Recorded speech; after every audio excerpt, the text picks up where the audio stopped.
নমস্কার আমার প্রিয় বন্ধুরা, আশা করি আপনারা সকলে ভালো আছেন, সুস্থ আছেন।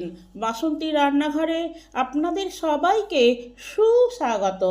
আজকের রেসিপি ফুলকপির ডাঁটা চচ্চড়ি। যে খাবে সে আঙুল চাটতেই থাকবে। গরম ভাতের সাথে এইরকম যদি একটা রেসিপি থাকে তাহলে আর কিছুই লাগবে না, পুরো ভাতটা একে দিয়েই খাওয়া হয়ে যাবে। আজকে রান্না করব ফুলকপির ডাঁটার চচ্চড়ি। ফুলকপিতে যেই রকম পাতা থাকে সেই পাতার এই যে শক্ত ডাঁটাগুলো থাকে, এই ডাঁটাগুলোকে নেব। এই ডাঁটাগুলো দিয়েই আজকে চচ্চড়ি বানাবো।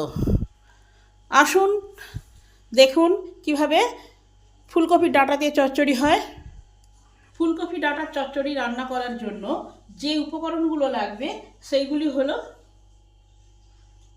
একটা আলু, কিছুটা ফুলকপির ডাঁটা, কিছুটা বিনস, কিছুটা সিম, একটা বেগুন আর কিছুটা কুমড়ো।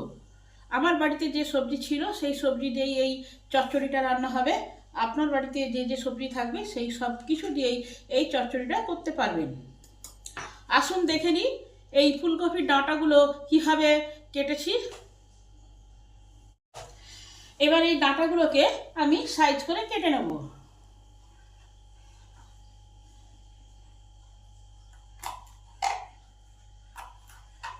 আর যেগুলো একটু মোটা আছে সেইগুলোকে একটু সরু করে দেবো যাতে সেদ্ধটা ভালোভাবে হবে।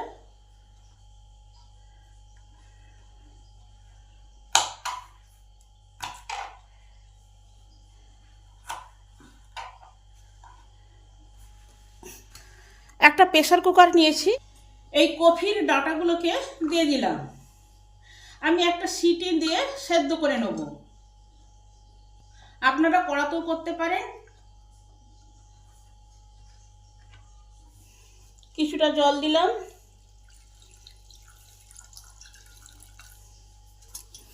ডাঁটাগুলোকে যদি সেদ্ধ করে নেওয়া হয় তাহলে চচ্চড়িটা খেতে টেস্টি হবে। স্বাদ অনুযায়ী নুন দিলাম।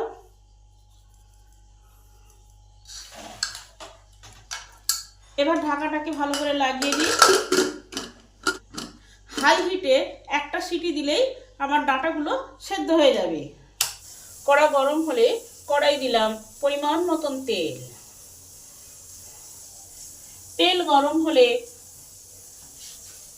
তেলে দিলাম 1/4 চামচ গোটা জিরে আর 1/4 চামচ কালো জিরে। একটা কাঁচা লঙ্কাকে ভেঙে দিয়ে দিলাম। এগুলোকে হাফ মিনিট ভেজে নেব।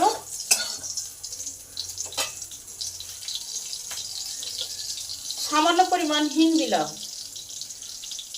নিরামিষ তরকারি হিং দিলে টেস্টটা ভালো হয়। জিরে, লঙ্কা, কালো জিরে সব আমার ভালো করে ভাজা হয়ে গেছে। এই সময় আলু,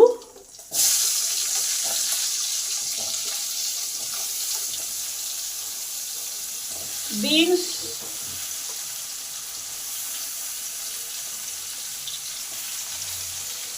আর সিম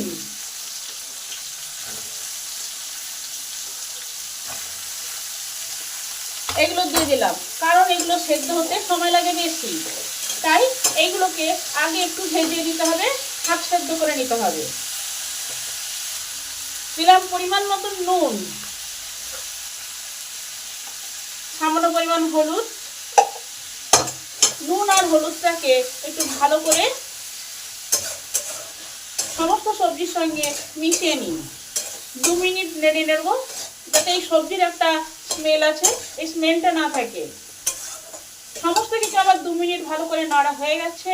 এবার আমি 5 মিনিটের জন্য চাপা দিয়ে দিই যাতে এই সবজিগুলো ভাজা ভাজা হবে আবার সেদ্ধও হবে।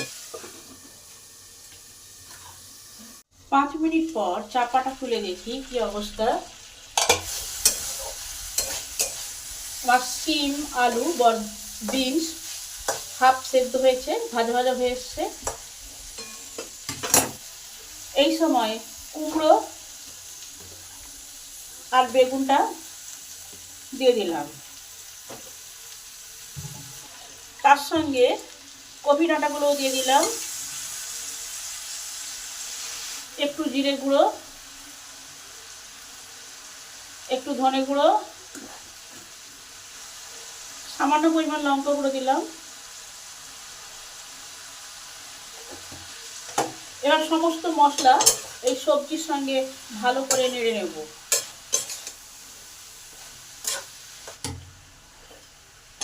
দু মিনিট নেড়ে নেব যাতে মশলার সমস্ত কাঁচা গন্ধগুলো চলে যায়।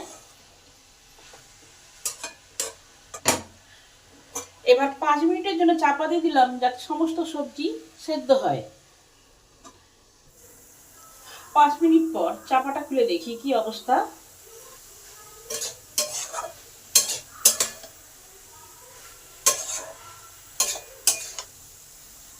সব সবজিগুলো আমার হাফ সেদ্ধ হয়ে এসেছে। আরো 5 মিনিট চাপা দিয়ে দিলাম ভালোভাবে সেদ্ধ হওয়ার জন্য।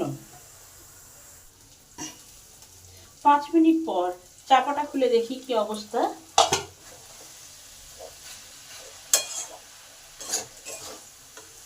সব সবজি আমার ভালো করে সেদ্ধ হয়ে গেছে, ভাজা ভাজা হয়ে গেছে। এবারে আমি 2 চামচ সর্ষে আর পোস্ত বাটা দিয়ে দিলাম। কিছুটা জলও দিলাম। যেহেতু চচ্চড়ি কুমড়ো আছে তাই টেস্টের ব্যালেন্সের জন্য হাফ চামচ চিনি দিলাম। এবার এই সর্ষে, পোস্ত, চিনি এগুলো সব ভালো করে সমস্ত সবজির মধ্যে মিশিয়ে দিই। এইগুলোকে 2 থেকে 3 মিনিট কষে নেব যাতে মশলার গন্ধটা চলে যায়, তবে চচ্চড়িটা খেতে টেস্টি হবে। কষা হয়ে গেছে, 5 মিনিটের জন্য চাপা দিয়ে দিই যাতে সেই মশলা সমস্ত সবজির ভিতরে ঢুকবে, তবে চচ্চড়িটা খেতে টেস্টি হবে।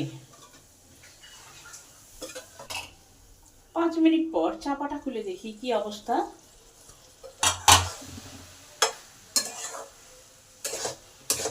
ফুলকপি ডাঁটার চচ্চড়ি আমার রান্না কমপ্লিট হয়ে গেছে। আপনারাও এইভাবে বাড়িতে ফুলকপি ডাঁটার চচ্চড়ি রান্না করে খেয়ে দেখবেন। রেসিপিটা যদি ভালো হয় তাহলে আমার চ্যানেলটিকে সাবস্ক্রাইব করবেন, লাইক করবেন, কমেন্ট করবেন ও শেয়ার করবেন। ভিডিওটি সম্পূর্ণরূপে দেখার জন্য অসংখ্য ধন্যবাদ। দেখা হচ্ছে অন্য কোনো নতুন ভিডিওতে।